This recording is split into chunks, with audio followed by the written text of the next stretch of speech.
오늘은 요한계시록에 나오는 7교회의 마지막 7번째 교회 라오디게아 교회에 대하여 묵상하기를 원합니다.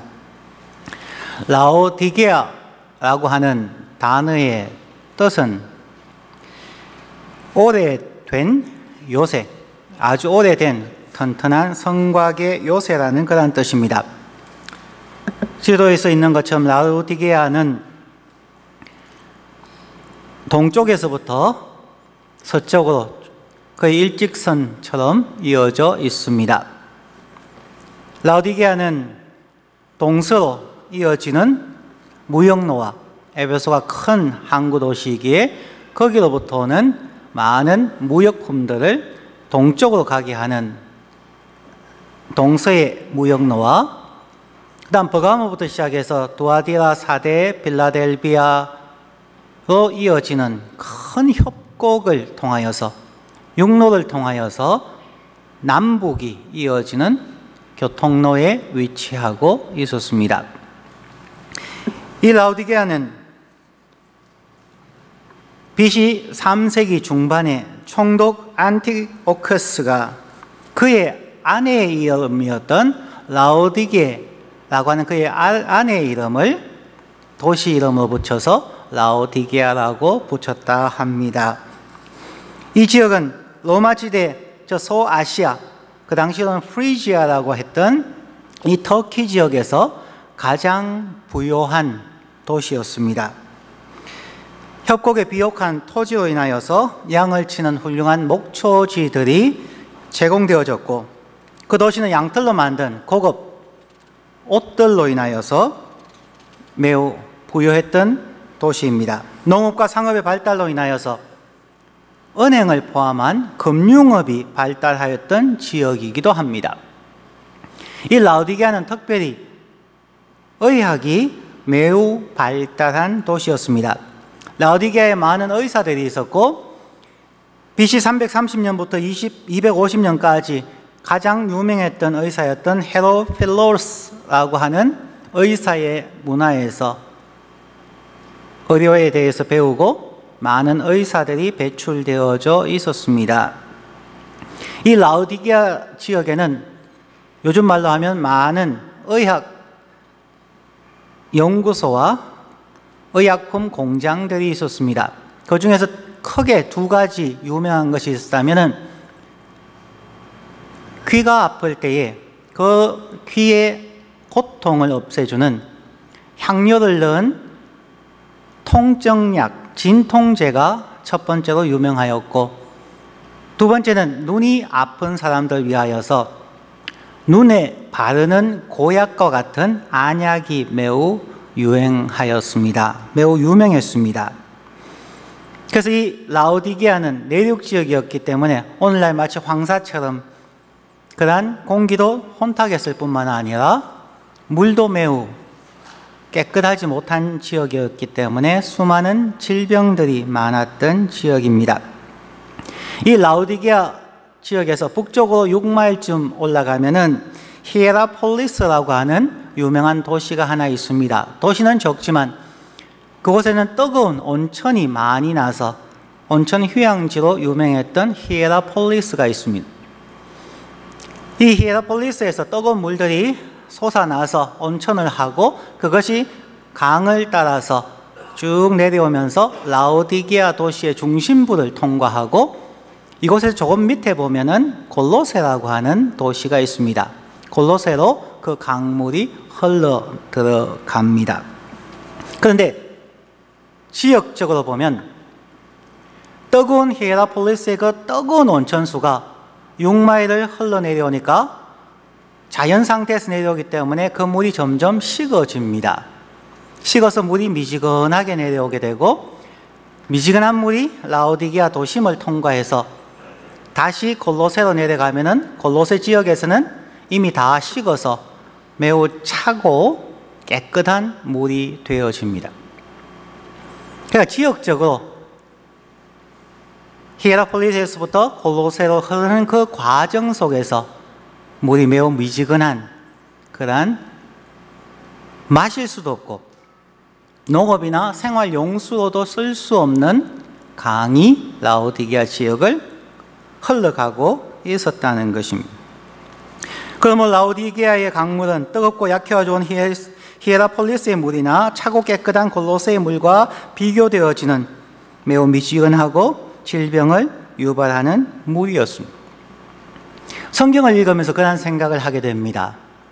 우리 예수님은 참 탁월한 설교가이시다 라는 생각을 하게 됩니다.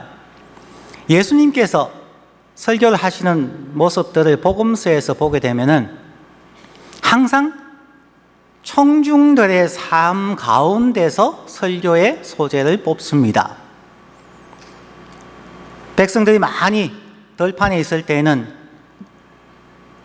백성들에게 자, 저 들에 핀 백합화를 보십시오. 저 공중에 나는 새를 보십시오.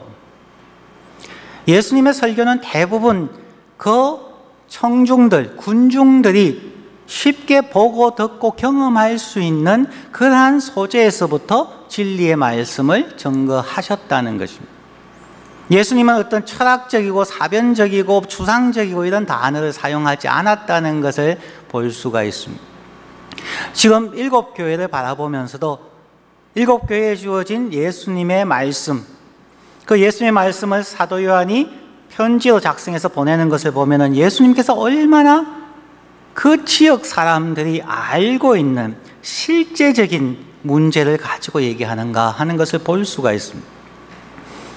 7교회에 대한 자기의 표현을 할 때도 그 지역에 있는 사람들의 고민, 그 지역에 있는 사람들의 영적인 상태, 지정학적인 요건들, 그들 사회에서 일어나고 있는 사회적 문화를 바라보면서 너희가 지금 있는 상황이 이렇지 그와 같이 너희들의 영적인 상태도 이러하다라고 설명해 주심으로 그 편지를 받아보는 그리스도인들이 너무나 쉽게 이해되게 해주신다는 면에서 정말 예수님은 탁월한 설교가다라는 생각을 하게 됩니다.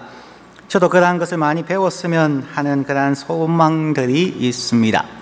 자, 오늘 라오디게아 교회를 보면은 방금 설명드린 그러한 지역적 특성들, 비옥한 땅에서 목축업을 하고 은행이 발달되어졌고 의학이 발달되어졌으며 히에라폴리스에서부터 내려오는 그러한 강물의 상태를 우리가 이해를 하고 라오디게아 교회에 보낸 예수님의 편지를 보면은 그 내용이 훨씬 분명하게 우리에게 찾아온다는 것입니다. 14절 말씀에 라오디게아 교회의 사자에게 편지하기를 아멘이시오 충성되고 참된 증인이시오 하나님의 창조의 근본이신 이 예수 그리스도가 가라사대. 라오디게아 교회를 향한 예수님의 자기 정체성 혹은 자기 표현을 말씀합니다. 이 말씀은 라오디게아 교회의 신앙의 상태를 설명하는 것이기도 합니다. 예수님은 자신을 아멘이시오 충성되고 참된 정인이라고 이야기합니다. 아멘이라고 하는 것은 영어로 truly 하는 것처럼 진실되다 하는 것이죠. 저희가 기도할 때 기도 마지막에 예수의 이름으로 기도합니다 아멘 하는 것은 나의 모든 지식과 나의 마음으로 방금 드린 이 기도가 진실됨을 고백합니다 라는 그런 말이죠. 혹은 설교가가 설교할 때 성도님들이 앉아 계시다가 아멘 하는 것은 지금 전가하시는 그 말씀이 진리입니다 라고 화답하는 그러한 것이죠. 예수님은 자신에 대해서 나는 나의 말과 사역과 관계성이 진실되다 하는 그러한 말입니다. 아멘이시오. 두 번째는 충성되고 faithfulness. 이 faithfulness가 사람에게 적용되어질 때 번역은 충성이라고 번역되어지고 God is faithful. 하나님이 faithful 하다고 할 때는 신실하다는 말로 표현되어집니다. 원어는 똑같습니다. 하나님이 신실하시다라고 얘기하셨을 때의 그 의미는 하나님은 당신께서 말씀하신 것은 반드시 지킨다 하는 그런 말씀입니다. 그러면 우리가 충성된다는 것은 그냥 열심을 다하고 군인처럼 그냥 충성이라고 경례하는 것이 아닙니다. 충성이란 말은 내가 하나님 앞에서 약속한 것은 반드시 지킨다는 말입니다. 내가 친구와 가족과 주위 사람들에게 말한 그 말에 대해서는 정말 목숨을 걸고라도 지키기 위해서 노력한다 하는 그런 말입니다. 그럼 충성이라고 하는 것은 군대에 가서 충성이라고 하는 것은 처음에 들어가서 서약을 한 그 서약에 대해서 목숨을 걸고 지키겠습니다 하는 것이죠. 우리가 충성되기를 원한다면 우리는 첫 번째는 말을 굉장히 가려해야 됩니다. 말이 많으면 그 말을 다 지킬 수가 없기 때문에 우리는 충성스럽지 못합니다. 그럼 말을 할 때는 깊이 묵상하시고 10가지를 생각하고 나서 한 가지를 선택해서 말할 수 있는 훈련이 충성의 첫 번째 단계라고 할 수가 있습니다. 말을 주의하는 것, 그리고 그 말한 것에 대해서는 반드시 지키는 것, 그것이 예수님의 말씀이고 하나님의 말씀이라는 것입니다. 하나님께서 말씀하셨으면 반드시 지킵니다. 하나님께서 창세기 3장 15절에서 여인의 후손이 뱀의 머리를 깨기 위해서 보내어 주셔야 했기 때문에 그 말씀을 지키기 위해서도 예수 그리스도가 이 땅에 오셔야만 하고, 그는 사단과의 전쟁에서 이기기 위하여서 십자가에 달려 죽으셔야만 합니다. 죽기까지 십자가에 복종하는 것, 그것이 예수 그리스도의 충성입니다. 세 번째는 참된 정인이요, 자신이 보고 듣고 행동하는 아버지 하나님께서 받았던 말씀, 하나님의 모습을 보신 것, 그리고 그 땅에서 해가는 모든 것에 대해서 조금의 불순물도 없는, 조금의 타협과 오염된 것이 없는 참된 정인이라는 것입니다. 정인이라는 것은 자기가 만들어내는 것이 아니라 자기가 본 것을 가서 증거하는 것이죠.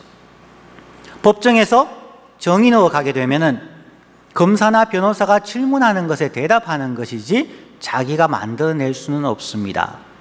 예수 그리스도는 참된 정인이요, 스스로 말하지 아니하시고 하나님의 말씀을 그대로 증거하고 하나님께서 보여주신 것을 그대로 행하는, 그것이 예수 그리스도의 삶이라는 것입니다.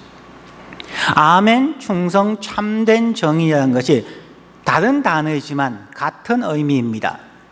그러므로 얼마나 예수님께서 강조하시면은 마치 삼위일체를 보는 것처럼 다른 단어를 통하여서 3번 강조하는 겁니다. 참되고 참되고 참된 정인이시다.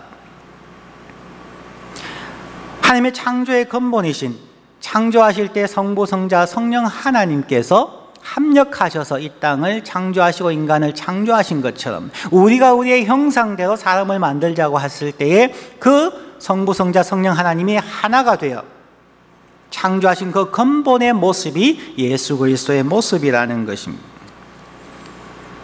라오디게아 교회를 향한 예수님의 자기 표현이 이렇다는 것을 보면은 그 다음에 이어질 내용이 너무나 분명하게 보이는 거죠. 라오디게아 교인들은 아멘이 아니구나, 충성되지 않구나, 진실되지 않구나 하는 것을 보여주고 있다는 것입니다. 이제 라오디게아 교회를 향한 책망이 15절부터 17절에 나옵니다. 15절, 내가 너의 행위를 아노니 너가 차지도 아니하고 더 없지도 아니하도다. 너가 차든지 더 없든지 하기를 원하노라. 너가 이같이 미지근하여 더 없지도 아니하고 차지도 아니하니 내 입에서 너를 토하여 내치리라. 너가 말하기를 나는 부자라, 부유하여 부족한 것이 없다 하나 너의 공고한 것과 가련한 것과 가난한 것과 눈먼 것과 벌거벗은 것을 알지 못하는도다. 라오디게아 교회의 가장 큰 문제점은 신앙과 삶에 있어서 열정이 없었다는 것입니다. 우리가 설교 초반에 라오디게아 지역의 지정학적인 모습을 말씀드렸습니다. 북쪽으로 한 6마일 올라가면 히에라폴리스라고 하는 뜨거운 온천수가 나오는 곳이 있었고, 다시 남쪽으로 내려가면 골로새 지역이 있었는데 그 지역의 물은 매우 차고 깨끗한 물이 있었습니다. 이 뜨거운 물이 차고 깨끗한 골로새의 물로 가는 과정 속에서 서서히 자연적으로 물이 식기 시작하는데 라오디게아를 지나갈 때는 그 물이 미지근했다는 것입니다. 그래서 사람들이 그 물을 마실 수가 없었습니다. 그 물을 농업이나 다양한 산업에 사용하기가 불편했습니다. 바로 그런 라오디게아 지역의 특성을 가지고 그들에게 얘기해 주는 것이죠. 여러분들이 날마다 강에 가서 물을 길어 먹지 못하지 않습니까? 여러분의 삶이 얼마나 불편합니까?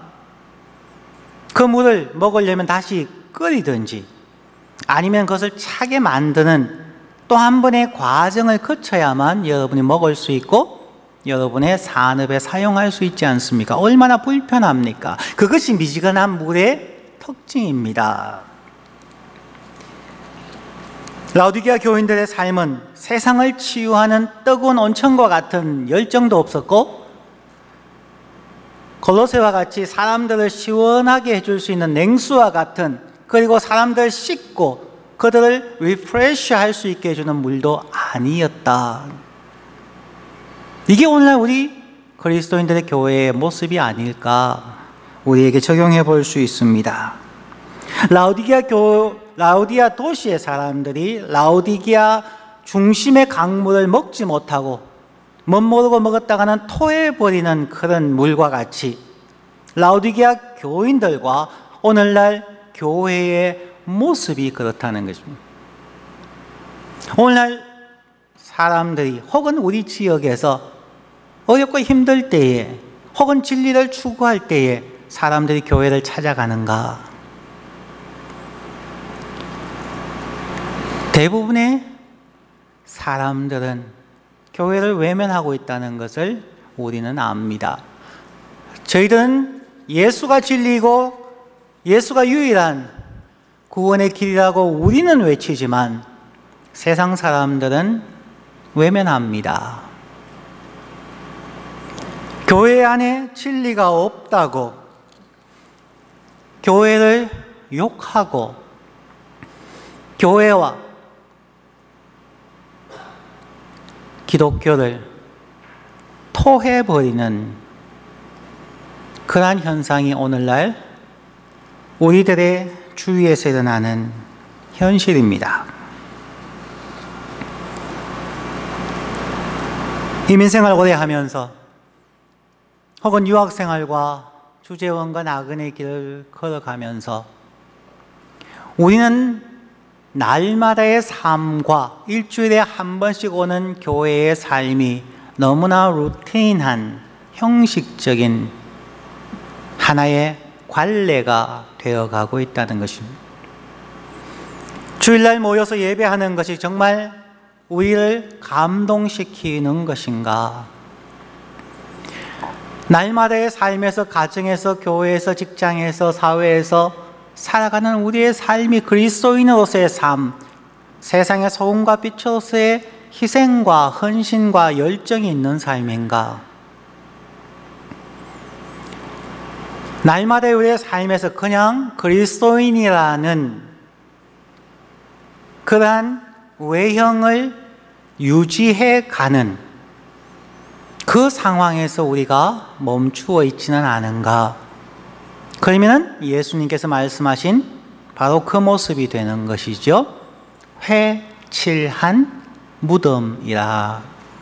그 모양은 끊임없이 페인트 칠을 하거나 혹은 잔디를 새로 입히지만 그 안에는 점점 시신이 부패하고 냄새나는 것과 같은 그러한 우리의 모습이 아닌가. 예수님의 말씀을 통하여 우리 자신들에게 적용해 보아야 할 것입니다.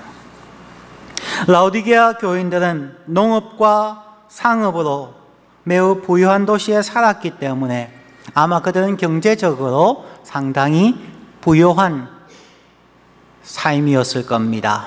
다른 지역에 비해서 훨씬 더 안정적인 삶이었을 겁니다. 어쩌면 그 사람들은 교회에 헌금을 많이 하였을지 모르겠습니다. 어쩌면 그들은 바울 사도를 비롯한 많은 선교사님들에게 선교 헌금을 많이 보냈을지도 모르겠습니다. 그러나 예수님께서는 그들의 외형적인 부유함을 보지 아니하시고 마음의 동기, 마음의 부유함과 가난함을 보셨다는 것입니다. 스스로 부유하여 부족함이 없다고 말하는 그들에게 너의 곤고한 것과 가련한 것과 가난한 것과 눈먼 것과 벌거벗은 것을 알지 못하는도다 라고 책망하고 있습니다. 불순물이 가득한 샘물과 같습니다. 한국에서 요즘 큰 문제가 되고 있는 살균 가습기와 같은, 감기를 빨리 낫게 하기 위해서 어머니가 아이들의 방에 살균 가습기를 넣어 주었는데 거기에 포함되어 있는 독성 물질로 인하여서 많은 사람이 폐가 경직되어서 죽었습니다. 거기에 대해서 재판이 되어지지만 사람들은 자기 책임이 아니라고 이야기합니다. 불순물이 가득 들어있는 물, 심지어 독성이 가득한 물을 사용한 가습기를 그들은 가족의 건강과 안전을 위해 사용했는데 결국 많은 사람을 죽게 하고 병들게 만들었습니다. 저의 모습이, 우리 교회의 모습이 불순물과 독성이 가득한 샘물이 아닌지 살펴봅니다. 라오디게아 교인들이나 저희들이나 신앙생활에 위기의식이 없습니다. 신앙에 열심이 없습니다. 라오디게아 교인들은 하나님의 심판에 대한 두려움과 준비함이 없었습니다. 그들은 겸손하지 못했습니다. 그들은 진솔하지 못했습니다. 우리의 모습과 같습니다. 그날 책망 후에 예수님께서는 라오디게아 교회를 향하여서 권면의 말씀을 줍니다. 18절과 19절에 보면은 내가 너를 권하노니 내게서 불로 연단한 금을 사서 부유하게 하고 흰 옷을 입어 벌거벗은 수치를 보이지 않게 하고 안약을 사서 눈에 발라 보게 하라. 물론 내가 사랑하는 자를 책망하여 징계하노니 그러므로 너가 열심을 내라. 회개하라. 예수님은 라오디게아 교인들에게 간절한 마음으로 권면합니다. 세 가지의 권면인데 역시 같은 내용입니다. 첫 번째는 불로 연단한 금을 사서 부유하게 하라. 용광로에 들어간 금은 불순물은 다 제거하여 버립니다. 경제적으로 부유한 것이 아니라 불순물이 없는 부유함을 원하고 계시는 겁니다. 연단함을 받은, 정죄함을 받은 깨끗하고 순수한 금으로 부유하게 하라. 두 번째는 흰 옷을 사서 입어 벌거벗은 수치를 보이지 않게 하라. 흰 옷 깨끗하게 세탁된 오염물, 감염된 것을 다 씻어버린 청결한 흰 옷을 사서 입어라. 요한계시록에서 흰 옷은 성도들의 옳은 행실이라고 말합니다. 예수님의 혼인잔치에 갈 때에 신부들이 입는 세마포, 흰 옷, 정결함과 거룩함을 상징합니다. 그냥 옷을 입는 것이 아니라 깨끗한 흰 옷, 성결하고 옳은 행실의 삶의 옷을 입어서 여러분의 수치를 보이지 않게 하십시오. 세 번째는 안약을 사서 눈에 발라 보게 하라. 어찌 보면 뜬금없이 안약이라는 단어가 나오죠. 성경에서 안약이라는 단어가 거의 없습니다. 하지만 라오디게아 교인들에게는 이게 너무나 현실적입니다. 왜냐하면 그 도시에 안약이 매우 발달되어져 있었던 특산품이었기 때문입니다. 여러분들은 그 더러운 물 때문에 세수를 하거나 하여서 귀가 염증이 생기고 눈에 흐릿한 눈 질병을 가진 적이 있으시죠? 그때 여러분은 가서 안약을 사서 바르지 않습니까? 여러분의 육신의 눈이 흐리면 안약을 사서 바르는데 왜 영혼의 눈이 흐릿한 것은 깨닫지 못하고 영혼의 안약을 사서 여러분의 영혼의 눈을 고치고 바라보게 하지 않습니까? 불로 연단한 금이나 흰옷이나 안약을 사서 바른다는 것은 우리의 삶에 대한 정확한 진단을 가지고 우리가 오염되어졌고 우리가 불순하게 되었고 우리에게 수많은 불순물들이 섞여져 있다는 것을 깨닫고 확실한 진단을 통하여서 처방을 하게 되고 우리는 실제적으로 연단하고 세탁하고 안약을 바름을 통하여 우리를 정상으로 회복하라 하는 그런 말씀입니다. 예수님은 라우디게아 교인들을 향하여 강하게 도전합니다. 19절 말씀에서는 너가 열심을 내라, 회개하라. 자신들의 미지근한 삶을 회개하되 열심히 회개하라는 것입니다. 우리에게도 그냥 회개가 아니라 열심히 회개하는 것이 필요합니다. 열심이 없는 회개는 별로 큰 영향을 주지 않습니다. 여러분의 옷에 케찹이나 어떤 음식이 묻었으면 적당히 털고 중요한 약속 장소에 가는 사람은 없을 겁니다. 어떤 파리장에 갈 때에 금반지가 얼룩덜룩하게 한 것을 그냥 두고 가지는 않을 겁니다. 적당히라는 것은 사실 없습니다. 회개한 것도 적당히 하나님 알고 주연죄 모르고 주연죄 다 용서해 주십시오 라고 하는 것처럼 얼렁뚱땅은 없습니다. 그렇게 성의 없이 회개하는데 하나님께서 들어주시겠습니까? 열심을 내라. 열심을 내어서 회개하고 삶을 고치라. 열심을 내는 회개가 없으니까 우리의 말투가, 우리의 눈빛이, 우리의 인간관계가, 우리의 성품이 변하지 않는 것입니다. 마치 나무가 자라다가 휘어져 있는데 이 나무를 곧게 하기 위해서는 반대쪽으로 노끈이나 여러 가지 기구를 통해서 강하게 잡아당깁니다. 적당히 잡아당겨서는 나무가 이미 굽어져 있는데 그게 펴지겠습니까? 지금까지 굽어 있는 것보다 더 강한 힘으로, 그러나 갑자기 하면 부러지니까 서서히 지속적으로 강력하게 1년, 2년에 걸려서 당겨 주어야만 나무가 그래도 조금은 정상으로 자랄 수 있습니다. 강한 힘을 지속적으로 오랫동안 가하여야 변화됩니다.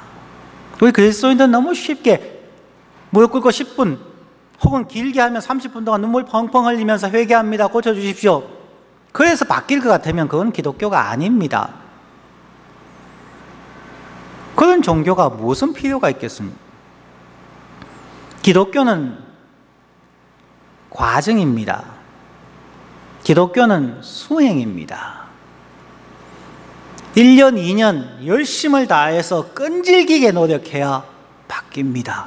아니, 일생 동안 해야 변화되는 것이 우리의 삶입니다.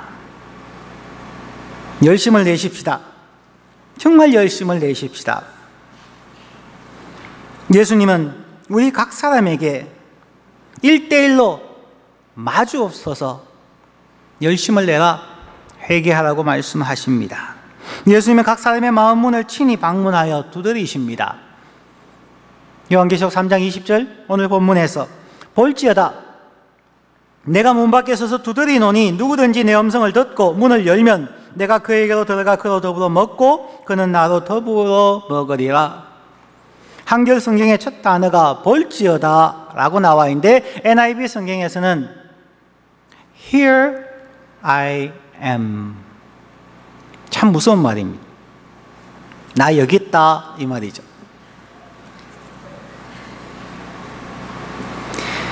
내가 너를 만나러 와서 지금 너 앞에 서 있다. 나는 너와 1대1로 대화하기 원한다. 너와 1대1로 만나서 너의 삶을 조사하고 심판하기 원한다. 얼마나 무서운 예수님의 말씀입니까? 단순히 예수님을 믿느냐 하는 것에 대한 도전이 아닙니다. 이미 예수를 믿고 있는 라오디게아 교인들을 향하여 한 말이라는 것을 기억해야 합니다. 예수님을 영접하십시오라는 그런 단순한 내용이 아니라는 것입니다. 그러면은 라오디게아 아니라 예수를 믿지 않는 사람들에게 3장 20절의 말씀을 했다면 예수 믿으세요라는 단어이겠지만 지금 이건 라오디게아 교회 교인들에게 하는 말입니다. 이미 예수 믿는다고 교회에 가서 예배한다고 하는 사람들에게 하는 말입니다. 너가 예수 믿는다고? 한번 얘기해 보자. 너의 삶에 내가 있느냐? 아니면 너가 일주일에 한 번씩 나를 양로원에 방문 오듯이 와서 나를 1시간 보고 가는 거냐? 내가 너의 마음 안에 있느냐? 너가 나를 방문하느냐?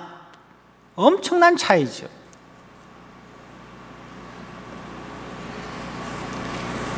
미지근한 믿음의 삶, 자신의 벌거벗음을 깨닫지 못하는 무감각함, 회개함이 없는 형식적인 신앙에 대한 심판을 선언하고 있습니다. 지금 이 순간 우리는 예수님의 말씀을 들어야 합니다. 오늘 이 시간 저와 여러분이 교회에 와서 예배하고 설교를 듣는 이 순간 우리는 지금 이 순간 주의 음성을 들어야 합니다. 우리의 마음문을 열고 예수님을 직면하시든지 아니면 그냥 구경꾼으로 있다가 돌아가시든지 여러분의 선택입니다. 예수님의 음성을 듣고 우리는 결단해야 합니다. 우리의 마음 문을 열고 예수님을 대면할 것인가? 문을 걸어 잠그고 주의 음성을 외면할 것인가? 오직 예수님의 음성을 듣고 결단하고 엄청난 책망받을 각오를 하고 죽기 살기의 각오로 문을 열고 예수 그리스도를 내 마음에 내 삶에 모셔서 그분과 대면할 수 있어야 그것이 신앙이라는 것입니다. 날마다의 삶에서 교회에서 가정에서 직장에서 어디에서든지 예수의 음성 앞에서 내 마음을 열고 받아들이고 책망하고 열심히 회개하고 변화하겠다는 각오와 결단과 인내가 있는 것, 그게 기독교 신앙입니다. 우리의 마음 문을 열면 예수님께서 들어오셔서 함께 식사하며 교제하며 우리에게 필요한 조언을 해주시고 또한 열심을 가지도록 성령 하나님께서 우리 마음 안에서 역사하시겠다는 것입니다. 오직 예수님의 말씀을 듣고 삶에 실천하여 이기는 자에게 예수님의 보좌에 함께 앉게 해주실 것이라 약속하시는 것입니다. 요즘 전 세계적으로 특히 한국에서 특별한 날 제정이 있는데 그 중에 하나가 소통의 날이라는 겁니다. 소통이 안 된다는 것입니다. 정부와 국민이 소통이 안 될 뿐만 아니라 직장에서 상사와 부하 직원 간에 소통이 안 되고 가정에서조차 아빠와 자녀의 소통이 안 됩니다. 그러니까 1년에 한 번이라도 소통하자고 해서 소통의 날이라는 것이 있더라고요. 오늘날 사람들은 특히 10대와 20대는 하루에 스마트폰을 보는 시간이 6시간 이상이라고 합니다. 다 아시죠? 한국의 지하철이나 혹은 여기서조차도 모이면 뭐 하세요? 옆에 사람이 있어도 신경 안 쓰고 전부 스마트폰 꺼내 있죠. 가장 멋지다고 해야 할까요? 가관이라고 해야 할까요? 실제로 그랬다고 하더라고요. 남편이 카우치에 앉아서 카카오톡으로 아내에게 물 한 잔 갖다 주세요. 그래서 주방에 있던 아내가 물을 들고 15발자국 걸어가서 남편에게 물 한 잔을 줬대요. 그게 사실이랍니다.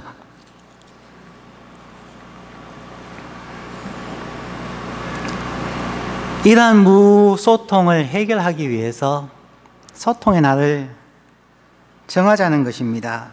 그러면 우리는 예수님과 소통하고 있을까요? 우리는 세상과 소통하고 있는가요? 자신의 부족함을 알면 우리는 최선을 다해서 열심히 소통하려고 노력할 겁니다. 한두 가지 뉴스를 보았는데 그런 내용이 있습니다.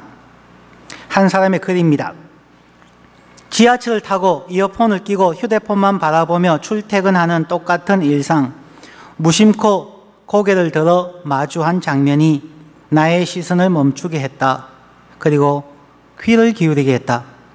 건너편에는 청각장애인 2명이 나란히 앉아 눈짓, 손짓, 발짓을 담아서 누군가와 영상통화를 하고 있었다. 세상에서 가장 행복해 보이던 그들의 대화가 궁금해졌고 나의 귀에서 이어폰을 빼고 그 모습을 바라보았다. 순간 깨달았다. 나는 그들의 대화를 알아듣지 못한다는 것을. 그들이 우리의 삶 속에 있으니 장애인이지만 만약 내가 그들의 삶 속에 있다면, 수화로 말을 하는 그 사이에 내가 있다면 오히려 소통하지 못하는 내가 장애인이 될 수 있지 않을까? 나와는 다른 사람이라고 생각하는 편견, 다름의 기준은 무엇인지 다시 한번 생각하게 되었다. 단지 청각장애인들은 눈으로 듣고 손으로 말하는 사람이며 내가 잘 모르는 언어로 이야기하는 사람일 뿐이다. 그래서 그들의 언어, 수화를 배우고 싶어졌다. 한 사람으로서 소통하기 위해서 여느 때와 다름없는 퇴근길에서 여느 때와 다른 울림이 있는 일상이었다. 얼마 전에 장애인의 날이었죠. 그 장애인의 날에 올라온 수기입니다. 이것과 또 다른 한 케이스를 TV에서 보았습니다. 그도 역시 청각장애인이었습니다. 정부에서 주는 보조금으로 살 수도 있었지만 그는 한번 삶을 개척해보고 싶어서 학교도 다녔고 그러다가 새로운 도전으로 커피숍에 바리스타로 도전하게 되었습니다. 아마 젊은 한 20대였던 것 같습니다. 여성이 커피숍에서 알아듣지 못하고 말하지 못하는 청각장애인이 커피숍에 일하는 바리스타로 일하는데 화면으로 보여주는 걸 보니까 그 여인은 손님의 얼굴과 입을 뚫을지라고 바라봅니다.